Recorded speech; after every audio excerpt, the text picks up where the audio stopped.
कई बार शासन प्रशासन को कई बार मैंने पीडब्ल्यूडी विभाग को जो है सूचित किया कि अपने रोड के बारे में कि हमारे रोड की हालत ऐसी है।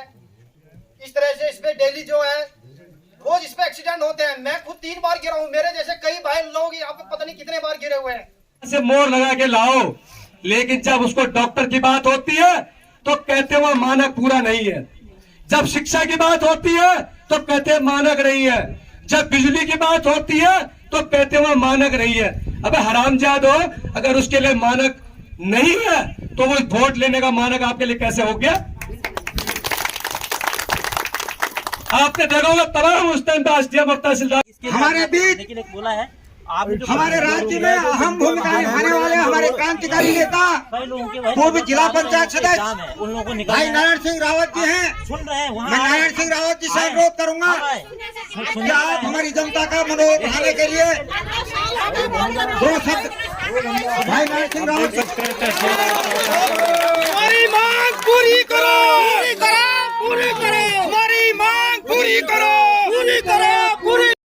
नमस्कार दोस्तों, स्वागत है आप सभी का मेरे चैनल गोसाई ब्लॉग यूके जोन में। मैं आपका दोस्त अर्जुन गोसाई। तो आज मैं हूं अभी यहाँ पे थला में। तो यहाँ पे जो जाने का कारण है, तो यहाँ पे जो है एक प्रोटेस्ट हो रहा है कि इस रोड के कारण, क्योंकि रोड की इतनी हालत ख़राब हो गई है। ये है थला मुंदड़ा वाली रोड जो तो प्रधानमंत्री सड़क योजना के तहत इस रोड का निर्माण किया गया था। तो 2011 में इस रोड का निर्माण किया गया था। तो 2012 में इस रोड का काम जो है कंप्लीट हो गया था। तो उस टाइम से अभी तक मतलब 10 साल हो गए। तो 10 साल से यहाँ पे जो है डामर नहीं किया गया। इस कारण इस रोड की हालत इतनी ख़राब हो गई, देख सकते हैं आप। ये पूरे यहाँ पे देखिए गड्ढे हो चुके हैं। तो आज गांव वालों ने क्या किया है, यहाँ पे धरना प्रदर्शन कर रहे हैं इस रोड की वजह से। तो आप देख सकते हैं कि रोड की हालत कितनी ख़राब हो गई है। ये डामर जो है पूरा उखड़ चुका है। तो अभी मैं वापस जहाँ से थला मुंदड़ा को रोड जा रही है वहाँ पे जा रहा हूँ वापस। तो आप देख सकते हैं रोड की हालत।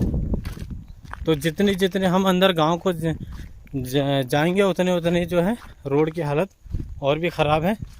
तो अगर मैं कभी यहाँ पे अगर आता हूँ, मेरा अगर कभी यहाँ बिहाड़ी थला मुंदड़ा में अगर कभी काम पड़ता है तो मैं ज़्यादा पैदल आना पसंद करता हूँ, क्योंकि यहाँ की जो रोड की हालत है वो बहुत ख़राब हो गई है। तो गिरने का बहुत डर रहता है यहाँ पे 2 व्हीलर वालों का। और आपको दिखाता हूँ, आप देख सकते हैं कि पूरी जो है रोड उखड़ के ये रोडियाँ जो हैं साइड में लग गई हैं। और ये देखिए, ये देखिए रोड की हालत। तो ले चलते हैं आपको धरना स्थल पे। तो रोड की हालत देख सकते हैं आप कैसी है। पूरी रोड खुद गई है। और खास करके मातृशक्ति और आप सभी लोगों का बहुत बहुत धन्यवाद करता हूँ कि आप आज इस क्षेत्र की पीड़ा के लिए एकजुट हुए हैं और अपने दर्द को बयां करने के लिए इस अंधी गूंगी बहरी सरकार को और सरकार के जनप्रतिनिधियों को और सरकार के कर्मचारियों को दिखाने के लिए, दर्शाने के लिए अपना अनमोल समय निकाल करके यहाँ पर पहुँचे हो। आप सभी का दर्द हम लगातार दिनों दिन, ऐसा नहीं है कि आज ही हम लोग अचानक यहाँ आ गए। पिछले 2 साल से लगातार हम प्रयासरत हैं और इस प्रयास में मैंने अपने साथियों के साथ जहाँ तक संभव था और जिन लोगों के पास समय था, मैं ये नहीं कहता कि आप लोग नहीं थे करके, तो धीरे धीरे बीमारी बढ़ती गई और आज ये कैंसर के रूप में आ गई है। और जब कैंसर के रूप में कोई बीमारी आ जाती है, हमारे बीच में है जिनका नाम मैं नहीं ले पाऊंगा, आप लोगों ने जिस प्रकार से आज अपना ये बहुत बेशकीमती अस्पताल तक नहीं पहुँचती है, कुछ तो हम जैसे भले लोग खा जाते हैं और बचा खुचा ऊपर सरकार वाले खा जाते हैं। उसने कहा इस बात को यहीं दफन कर दो, इसको आगे मत पहुंचाओ। इसी से सरकार का बहुत, ये रोड थला का रोड नहीं है, मोटाई का नहीं है, गाड़ी का नहीं है, और ना ये मुंडा वालों का है, और ना आगे देवी खाल तक जहाँ तक जाएगी उनका है। ये रोड उन सभी देश प्रदेश से आने वाले हमारे पर्यटकों का, हमारे भाई बहनों का, हमारे नातेदार रिश्तेदारों का, जो दिल्ली बम्बई कलकत्ता कहीं भी रह रहे हैं, उनका रोड है। वो लोग हमारी इस बात को फेसबुक के माध्यम से, ये हमारे जो भाई लोग लाइव कर रहे होंगे, इसके माध्यम से सुन रहे होंगे, तो मैं उनका भी आभार प्रकट करता हूं कि वो उस रूप में हमारे इस आंदोलन में शामिल होंगे और हमारे को अपना समर्थन देंगे। ये पीड़ा क्षेत्र की पीड़ा है, इसलिए है कि हमारा रात दिन आज पूरे जल जंगल जमीन ये पूर्ण रूप से ध्वस्त हो चुका था और हमारे 42 उत्तराखंड के अमर रिश्तेदारों, बिरादरों, भाइयों को सबको जोड़ करके अपनी नाकामयाबों को छुपाने के लिए खुद ही नियम बनाए, खुद ही योग्यताएं तय करी और खुद ही वेतनमान तय करे और सबको नौकरी पर लगा दिया। अपने बहू को, अपनी बेटी को, दामाद को, अपने नौकर चाकरों को, सबको वहां विधानसभा में भर दिया। ऐसा ही नहीं, अन्य डिपार्टमेंटों की बहुत सारी शिकायतें हैं। तो जब इस प्रकार के गूंगे बहरे राजनेता अपनों को चुनेंगे तो मेरी ईश्वर से एक प्रार्थना है कि हे ईश्वर, उन राजनेताओं को एक महान शक्ति देना, उनको ज्ञान बहुत देना, लेकिन उनको एक ऐसी देख ना पाए, कर वो सब चीज सके लेकिन देख ना पाए वो ताकत उनको और दे देना जो उनके पास आज है। वो पूर्ण रूप से क्षमता से उनको दिखाई नहीं दे रहा कुछ भी नहीं। अब उन्होंने जो योग्यताएं बनाई, जो हमारे आज लोग कह रहे हैं कि थला में रोड का विरोध हो रहा है, थला वाले यहाँ पे विरोध कर रहे हैं। सर क्यों है? ये एक बहुत बड़ी परेशानी का विषय है। उनका दर्द मेरा दर्द है, उनकी बीमारी मेरी बीमारी है, लेकिन उसका इलाज सरकार ने जो यहाँ दे रखा है, क्या वो सही और सच में दे रखा है? ये आदमी मजबूर क्यों हो रहे हैं रामनगर जाने के लिए? डॉक्टर यहाँ पर आए, हमारे एलआईयू के साहब यहाँ पे हैं। कहाँ है एलआईयू के साहब? वहाँ पीछे। हाँ बर्मन जी, आप सीएमओ साहब को फोन कर दीजिए कि मौके पे तुरंत पहुँचे, मौके पे पहुँचे और बीमार को तत्काल उपचार दें। हम उनके साथ हैं। ये आपको चालू है? अपना लाइट कौन जाएगा वही यहाँ से निकल पाएगा। ऐसे कोई अपने वाहनों में किसी में जाएगा तो हमें क्या बताइए? इनकी प्रमाणिकता हो, इनकी जांच हो, इनको जाने दो। अगर ये कथन सत्य है तो उन्हें जाने दो। विरोध इस बात का नहीं है।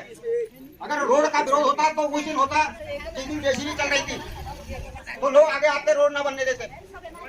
विरोध जी, यहाँ पे हमारा क्षेत्र से, हमारे दूर दराज से आए हुए सभी अपनी मांग को लेके, जितने भी हमारे भाई बहन बुजुर्ग लोग यहाँ पे पहुंचे हुए हैं, मैं उन सभी का यहाँ पे तहे दिल से हार्दिक अभिनंदन और स्वागत करता हूँ। हम आज अपने इस दर्द पीड़ा को लेके यहाँ पे एकजुट हुए हैं।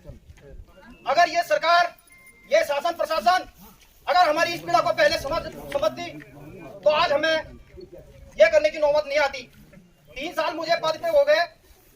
मैंने कई बार शासन प्रशासन को, कई बार मैंने पीडब्ल्यूडी विभाग को जो है सूचित किया कि अपने रोड के बारे में, कि हमारे रोड की हालत ऐसी है, इस तरह से इस पे डेली जो है रोज इस पे एक्सीडेंट होते हैं। मैं खुद 3 बार गिरा हूँ, मेरे जैसे कई भाई लोग यहाँ पे पता नहीं कितने बार गिरे हुए हैं, लेकिन हमारी सुनी अनसुनी की गई। हमारे बातों को जो है यहाँ पे टाला गया, जिसे आज मैंने जो यहाँ पे सभी क्षेत्रवासियों को एक मैसेज के द्वारा यहाँ पे सभी लोग आए हैं अपनी दर्द पीड़ा मांग को लेकर, और हम यहाँ से तब तक नहीं हटेंगे जब तक हमारी मांग पूरी नहीं होगी। हम यहाँ से उठेंगे नहीं, चाहे कुछ भी हो जाए, लेकिन हम यहाँ से तब तक नहीं हटेंगे जब तक हमारी मांग को पूरी नहीं की जाएगी। हमें हर बार एक झूठा आश्वासन दिया गया कि 3 महीने के अंदर जो आपका रोड अमलीकरण हो जाएगा, आपकी रोड को जो हम थला भीताकोट पहुंचाएंगे, जबकि हमारी यह रोड की मांग जो पहले थी थला भीताकोट की थी, फिर भी यह रोड जो है 11 किलोमीटर रोड जो है यहाँ मुनौर तक बनाई गई। कई बार आश्वासन दिया गया कि मई जून के महीने जो है आपकी रोड में जो है डामर हो जाएगा, लेकिन सारे झूठे आश्वासन दिए हमें। इसलिए आज हम सभी यहाँ पे एकत्रित हुए हैं और हम तब तक नहीं हटेंगे यहाँ से जब तक हमारी मांग पूरी नहीं होगी। हम सब एकजुट होकर रहेंगे यहाँ पे और अपनी मांग को लेकर यहाँ पे हम थमे रहेंगे, चाहे कोई भी आए, हम यहाँ से हटने वाले नहीं है। और मैं आप सभी का पुनः एक बार हार्दिक अभिनंदन और स्वागत करता हूँ कि आप लोगों ने जो अपना कीमती समय निकालकर यहाँ पे पहुंचे हुए हैं, अपनी दर्द और पीड़ा को समझने यहाँ पे पहुंचे हुए हैं। अपने भाई को विराम देता हूँ। मेरे साथ कई आए हुए हैं क्षेत्र के लोग हैं, जनप्रतिनिधि, हमारे प्रधान संगठन के अध्यक्ष श्री रविदत्त खंतवाल जी भी हमारे बीच में पहुंचे हुए। मैंने कल उनको एक मैसेज दिया और साथ के प्रधान लोग आए हुए हैं, कई प्रधान लोग आए हुए हैं, मैं सबका नाम नहीं ले पाऊंगा। मैं रविदत्त खंतवाल जी से निवेदन करना चाहूंगा, आप 2 शब्द हमारी क्षेत्र की जनता की दर्द पीड़ा को जो है हमारे क्षेत्र के सामने थोड़ा उसको जो है आप बोलने का कष्ट करें। ये बहुत दुखद बात है, देखो बहुत दुख का विषय है कि हमारी बिहाड़ी से, ये थला से बिहाड़ी की रोड बनी हुई है। विगत 5 साल तो मुझे इसको देखते होंगे कि इसकी समस्या जस की तस बनी हुई है। माननीय विधायक जी से मैंने पिछले 6 महीने पहले बात करी थी, तो उन्होंने तुरंत उस समय बात करी थी देहरादून में बिहाड़ी मुंडरा रोड के बारे में। मैंने कहा विधायक जी, मैं खुद उस रोड पे जाता हूँ, आप भी उस रोड पे जाते हो और आपने रोड की हालत देखी होगी। देखो मैं ये रोड जब बनी थी मैं तब से इस रोड पे चलता हूँ और आज भी चलता हूँ, लेकिन वो ज्यादा अच्छी थी जिसका कि डामरीकरण नहीं हुआ था। आज डामरीकरण हुए इसको, बाकी यहाँ से कोई बाइक वाला भी नहीं जाएगा।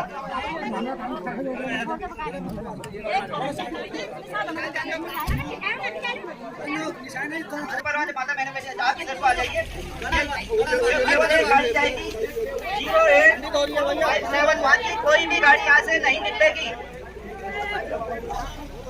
तो इस गाड़ी में जो है पेशेंट वगैरह थे, तो इस वजह से इस गाड़ी को जाने दिया। तो ये अच्छी बात है कि जो पेशेंट वगैरह हैं उनको जाने दिया। तो इस गाड़ी में भी कोई मरीज है, इस वजह से इस गाड़ी को भी जाने दे रहे हैं अभी, क्योंकि हम नहीं चाहते हैं कि यहाँ पे कोई नुकसान हो किसी का। हमारा जो प्रदर्शन करने का मकसद था वो प्रशासन को जागरूक करने का है, बल्कि किसी को परेशानी देने का नहीं है। तो इस वजह से इस गाड़ी को जाने दे रहे हैं अभी। नाम पे कोई भी व्यक्ति यहाँ पे नहीं पहुँचा।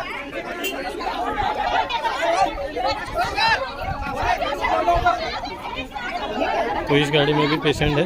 तो हमारे यहाँ जो अस्पतालों की भी हालत ऐसी है, तो इस वजह से जो है यहाँ पहाड़ का जो मरीज है वो बाहर जाके अपना इलाज कराता है। तो ये जो है प्रशासन की नाकामी है, हमारी सरकार की नाकामी है। तो इस वजह से जो है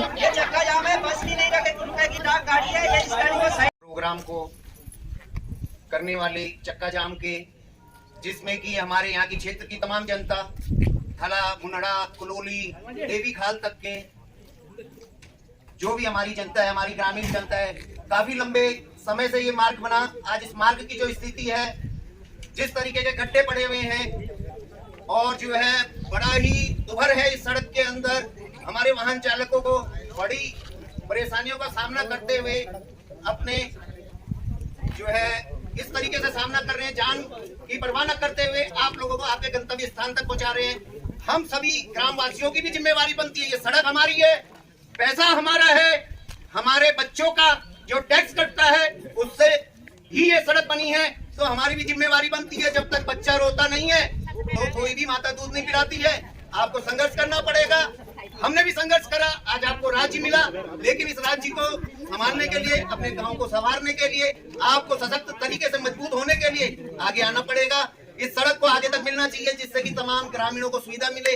आज जो स्थिति है, गड्ढे पड़े हुए हैं, जब तक आपकी डिमांड शासन प्रशासन नहीं मानता है, आप अपनी इस जो अभी वर्तमान में आपने यथास्थिति यहाँ पे जाम की करी है, इस जाम को खोलिएगा मत जब तक शासन प्रशासन आपको सूचित नहीं करता कि हम आपके मार्ग को सही करेंगे और आगे तक बढ़ाएंगे। ये मार्ग जो है देवी खाल और बीतापुर तक जुड़ना चाहिए, जिससे कि नीचे की पूरी बेल्ट को सुविधा मिले, क्योंकि सड़क से ही गांव का विकास होता है। ये एक विकास की मुख्य धारा है। आज आप देख रहे हैं जहाँ जहाँ जिन जिन गाँव में सड़क पहुंची, उन गाँव से 2, 4, 6 बच्चे हमारे फौज में, पुलिस में, तमाम जगह लगे हैं। दौड़ भाग तो सड़क के ऊपर ही करनी पड़ती है। जो स्थिति है, बच्चों को भी चोट लग सकती है। और जिस तरीके से झाड़ी है, हमारे यहाँ पे जो बात का आतंक फैला हुआ है, कभी जानवरों को, कभी मनुष्यों को जनहानि कर रहा है, तमाम घास हुई पड़ी हुई है। इसकी जिम्मेवारी किसकी है? टैक्स हमसे लेती है सरकार, तो सुविधा देने का भी कार्य सरकार का ही है। हम लोग आपके साथ सदैव निरंतर हम आपको सहयोग करेंगे। जहाँ जहाँ आपको हमारी आवश्यकता होगी, हम आपके बीच उपस्थित होंगे और आपकी डिमांड शासन प्रशासन तक पहुँचे। प्रधानमंत्री ग्रामीण सड़क योजना के तमाम कर्मचारी या संबंधित अधिकारी और इस रोड पर होने वाली घटनाओं में सबसे प्रमुख भूमिका निभाने वाली हमारी उत्तराखंड की मित्र पुलिस के कर्मचारी या उनका कोई संबंधित अधिकारी। तो यहाँ पे सल्ट के तहसीलदार साहब आए हैं, तो राजस्व विभाग अभी देखते हैं क्या क्या होता है आगे। कानून को तहसील विभाग या कोई और नहीं, हमारे बीच में तहसीलदार साहब पहुँच गए हैं। और इसके अलावा इस क्षेत्र के PMGSY के अधिकारियों के अलावा पुलिस के और अन्य के जितने भी संबंधित डिपार्टमेंट हैं, उनके कर्मचारी यहाँ पहुंचे। ये आंदोलन झूठ और ठग के लिए नहीं किया गया है। हम सम्मान करते हैं तहसीलदार साहब आपको हमने आने का एक बार ज्ञापन दिए और आपने हमारे को झूठे आश्वासन दिए, मेरी जनता को ठगा और इनको झूठ बोला और इनको झूठे लेटर पकड़ा दिए। मैंने PMGSY के एक्शन साहब के कार्यालय में अपने क्षेत्रीय जनता के सहयोग से तालाबंदी की थी। हमने उनको लेटर दिया था सर हम आपकी बात को पूरे ध्यान से सुन लेंगे, टाइम से सुन लेंगे। अभी हमारा ये आंदोलन है, इसका दिल पे आप बाधा न डालें। क्या आश्वासन दें, क्या आश्वासन दें कि 5 तारीख शहीद दिवस, उससे पहले अगर इस रोड पर डामरीकरण के काम के लिए जेसीबी चलती है, आप डराने धमकाने का काम न करें। आप सारी चीजें हैं, हमें सब दिखाई दे रहा है। जहाँ की व्यवस्था है वो आपकी व्यवस्था है। हम आपका सम्मान करते हैं, आपके पद का सम्मान करते हैं, लेकिन इस प्रकार की जो जनता, ये मातृशक्ति आप ही के कारण सड़क में बैठने को मजबूर हुई है। जो जनता सड़क में बैठने को मजबूर हुई है, उसका जवाब दीजिए आप। क्षेत्र के जनहित की सारी बातें हम सुन रहे हैं, हम देख रहे हैं। अगर आपको जवाब देना है तो जनता को दीजिए, एक क्यों बैठिए यहाँ। आपकी बातें भी सुनी जाएंगी। और इस बीच ट्रांसपोर्ट है, इसके हमारे बीच बोला है हमारे राज्य में अहम भूमिका निभाने वाले हमारे क्रांतिकारी नेता पूर्व जिला पंचायत सदस्य भाई नारायण सिंह रावत जी हैं। मैं नारायण सिंह रावत जी से अनुरोध करूंगा कि आप हमारी जनता का मनोबल बढ़ाने के लिए 2 शब्द भाई नारायण सिंह रावत जी। हमारी मांग पूरी करो, पूरी करो, हमारी मांग पूरी करो, पूरी करो। आपको बैठे रख देनी चाहिए था और उसके बाद आपको अधिकारियों को तत्काल निर्देशित कर देना चाहिए था कि ये काम आपका कितने दिन में होगा। ये जितनी तत्कालिकता आप इस समय दिखा रहे हैं, उसके लिए आपको पहले दे देनी चाहिए थी। बिल्कुल सही है, आज करो, अभी करो, सुनिए, मैं आपकी और आपकी सरकारी अधिकारियों की लापरवाही की उदाहरण यहाँ आपको पहले पेश कर रहा हूँ। हमारे थाला बिहारी जो सड़क का कलमा टूट गया था, रफ्ता टूट गया था, शर्मा जी ने आपके एक्शन को फोन किया और आपके एक्शन ने क्या कहा, सुन लीजिए पहले। आप अपने एक्शन को बुलाइए। उन्होंने क्या कहा था कि हमारे पास बजट नहीं है और यदि आपको ज्यादा खुजली हो रही है तो आप अपने व्यक्तिगत पैसे से दीवार बनाइए। ये तरीका है। सुनिए, उसके बाद हमने झिमार में तालाबंदी करी। उसके बाद तालाबंदी के बाद उन्होंने 15 दिन का समय, मेरे पास पत्र 15 दिन का समय दिया था। वो 15 दिन आज 2 महीने हो गए। कहाँ गए वो चिट्ठी? फिर उसके बाद जैसे गांव के लोगों को तमाम एक्सीडेंट वहां हो रहे हैं, आप देख रहे हैं। या तो सड़क को मत बनाइए आप, अगर आप उसका मेंटेनेंस नहीं कर सकते तो क्यों लोगों को मौत के कुएं बनाते जा रहे हैं आप। और आप बात थाला बिहारी की बात हो रही है, विज्ञासन से लेकर के डोटिया झिमा से लेकर के और वहां से ये आपका लमखाल से लेकर देगाड़ की सड़क के हाल देखिए, कितनी कार्रवाई कर रही है आपने। इससे पहले तहसीलदार थे आपके, हमने पेशे बैंड में चक्का जाम किया था। उस दिन उन्होंने कहा था, लिखित दिया था कि हम तत्काल संबंधित ठेकेदार के खिलाफ कार्रवाई करेंगे, उनको निलंबित करेंगे, उनके भुगतान को रखेंगे और उनको ब्लैक लिस्ट करेंगे। आप मुझे लिस्ट दिखा दिए ठेकेदार को हमने ब्लैक लिस्ट कर दिया। लाइए आप दिखा दीजिए, मुड़ जाएंगे सब। हम लोगों को कोई शौक नहीं है। हम कभी मास्टरों की लड़ाई लड़ रहे हैं, कभी बिजली की लड़ रहे हैं, कभी पानी की लड़ रहे हैं, कभी बाघ की लड़ रहे हैं, कभी सुअर की लड़ रहे हैं। तो मतलब हमारा व्यवसाय हो गया है। आपको तनख्वाह मिल रही है, आपको तनख्वाह मिल रही है, आपको तनख्वाह मिल रही है, जो आप लट लेके कर रहे हैं। लेकिन हमको इनको कोई तनख्वाह नहीं मिल रही है। इनको 200 रुपए की मनरेगा की मजदूरी नहीं मिल रही है जो यहाँ बैठी है। लेकिन आप एसडीएम साहब भी, एसडीएम साहब अपने को डीएम से बड़ा, डीएम अपने को कमिश्नर से बड़ा, कमिश्नर अपने को मुख्यमंत्री से बड़ा। ये क्या व्यवस्था है? ये लोगों को शौक है ना गाड़ी रोकना। ये हमने कसम खाई कि हम गाड़ियां रोकेंगे जगह जगह। ये कि आप लोगों की नाकामी, आपके विभाग के कर्मचारियों की नाकामी, सरकार की नाकामी, इसलिए लोगों को सड़कों पर बैठने के लिए मजबूर होना पड़ रहा है। ये गांव की महिलाएं 200 रुपए की मनरेगा मजदूरी करती है। इनको शौक है यहाँ पे। इनके किसी गांव में भैंस है, किसी की गाय है, किसी की बकरी है, कहीं गैस की व्यवस्था नहीं है, लेकिन यहाँ बैठने के मजबूर हुए। इसको आप समझिए पहले। आप मत कहिए कि आप कैसे बैठ गए हैं। अभी तो ये छोटी सी बात है। अगर यही हालत रही तो मुख्यमंत्री अगर 5 सितंबर को कहीं से भी घुसने की कोशिश करेगा, हम नहीं घुसने देंगे। अगर हमारी सड़क ठीक नहीं होनी है, हमारा बिजली का पोल ठीक नहीं होना है, हमारे नल में पानी नहीं आना है, हमारे सड़कों के गड्ढे ठीक नहीं होने, हमारे हॉस्पिटल में डॉक्टर नहीं होना है, हमारे स्कूलों के मास्टर नहीं आना है, तो ऐसी सरकार, ऐसी प्रशासन के बजाय तो हम घर में बैठना पसंद करेंगे। लेकिन नहीं चाहिए हमें ऐसे मास्टर काशीपुर जसपुर से आ रहे, आप कह रहे हमारे पास साहब ये कानून नहीं है, हम इनको नहीं रोक सकते हैं। हमने कहा प्राइवेट टैक्सियां चल रही है, इनको रोकिए। पुलिस वाले कहते हैं हम इनको कैसे रोक ले। जब आपके पास कोई अधिकार ही नहीं है तो आप क्यों आए यहाँ पे? इस गाड़ी वाले के पास अगर हमारी 2 फौत हो जाएंगी, उसका 10,000 का चालान हो जाएगा। उस पॉल्यूशन अगर किसी कारण बस वो रामनगर नहीं गया, उसका गाड़ी का पॉल्यूशन नहीं है, आपका पुलिस वाला भाई उसका 5,000 का चालान कर देगा। मैं कह रहा हूं पुलिस वाला एसडीएम डीएम वही कानून पीडब्ल्यूडी में तय कर देते कि भैया आपके सड़क में गड्ढा पड़ा, ठेकेदार के खिलाफ मुकदमा लिख देते। करेंगे हम? अगर ये आपकी सड़क ठीक होगी, आपकी बिजली ठीक हो, कि जो देवाल एक आदर्श विद्यालय बना है, वहां पर एक प्रधान अध्यापक एक दिन जब छुट्टी चला गया तो वो विद्यालय उस दिन बंद हो गया। और जब अभिभावक संघ ने शिकायत दर्ज करी तो वहां पर जो टीचर नौकरी करता है वो कहता है कि शल्ट के लोग मेरे क्या कर लेंगे, जो एसडीएम है वो मेरा साला है। सोच लीजिए इस बात को। मैं बताना चाहता हूं एसडीएम को कि अगर आपको रिश्तेदारी करनी है तो उस मास्टर को अपने घर में बिठाइए, अपने घर में उसको मास्टर रखिए और उससे अपने जीजा साले की रिश्तेदारी को आप पूरी कराइए। ये हमारे संत के तो तमाम जो आज हमारी शिक्षा व्यवस्था पे हमारे डाका डाला गया है वो इसीलिए कर दिया गया है कि हमारे को मजबूरन होटल में बर्तन धोने के अलावा कोई नौकरी नहीं हमारे पास, कोई नौकरी नहीं हमारे पास। और जो नौकरी थी वो सब एक खा गए। कई हाकम सिंह पैदा हो गए उत्तराखंड के अंदर, कई पुलिस वाले पैदा हो गए जिसने कहा मैं एक बार लग गया तू भी आ तेरे को भी लगा देता हूं। मतलब सबके विशेषाधिकार हो गया, लेकिन जिस व्यक्ति ने वोट किया उसका कोई अधिकार नहीं है। वोट देने के लिए कहते हैं, चुनाव आयोग कहता है कि 90 साल का भी है तो उसके लिए डोली ले जाओ, घोड़ा ले जाओ, खच्चर ले जाओ, लेकिन उसको वोट दे के लाओ। 15 दिन पहले पेपर घर पहुंच जाता है कि वहां से मोहर लगा के लाओ, लेकिन जब उसको डॉक्टर की बात होती है तो कहते हैं वह मानक पूरा नहीं है। जब शिक्षा की बात होती है तो कहते हैं मानक नहीं है। जब बिजली की बात होती है तो कहते हैं वह मानक नहीं है। अबे हरामजादो, अगर उसके लिए मानक नहीं है तो वो वोट लेने का मानक आपके लिए कैसे हो गया?